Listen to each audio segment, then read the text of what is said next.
যে নারী বেপর্দা সে তোমার আপন হবে না। যে এত পুরুষকে দেখাইতে পারে বিবাহ বহির্ভূত হারাম, আল্লাহর সাথে যে সীমালঙ্ঘন করে, আল্লাহর হুকুম যে মানে না, সে পরবর্তীতে বিবাহের পরে তোমার কথা শুনবে কেমনে? হয়তো এর চাইতে বড় গোটা কায়নাতের মালিক আল্লাহরে মানে না, তোর মতো আঙ্গাল কাঙ্গাল রে মানবো কিত্তে বেড়া।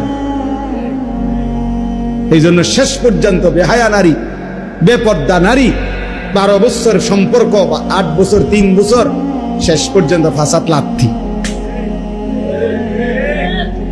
হ্যাঁ, বিয়ে করবার 6 মাস পরে আমার কাছে তাই কান্দে যে একটা আলগা তাবিজ দেন, একটা শক্ত পাথরের মতো তাবিজ, তাতে বেডি লড়ে চড়ে না, জাগাত বইয়া তাই এরকম একটা তাবিজ দেন। কি তাবিজ আছে হাদিয়ে যায় লাগুক 20,000 টাকা তাই বেডির বয়ালাম জাগাত, এমন একটা তাবিজ দেন। আর তো কাম নাই, আপনি তো আপনার আখলাক আগে নষ্ট করে দিছেন, আপনি তো নিজেকে বরবাদ করে দিছেন। এজন্য ক্ষতিগ্রস্ত হবা যুবক, কোন মেয়ের সাথে হারাম কোন সম্পর্ক করো না।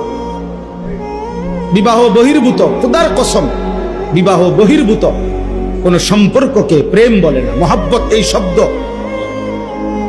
হারামের ক্ষেত্রে ব্যবহার করার অনুমতি নাই, জায়েজ নাই। এজন্য কোন ছেলে মেয়ে, নারী পুরুষ বিবাহ বহির্ভূত হারাম যে সম্পর্ক, পরকীয়া হোক আর অবৈধ অবিবাহিত ছেলে মেয়ে হোক, সেটাকে ভালোবাসা বলা, প্রেম বলার কোনো অনুমতি নেই। এটা জেনা, ওটা কি জিনা, জিনা, ওটা বেবিচার।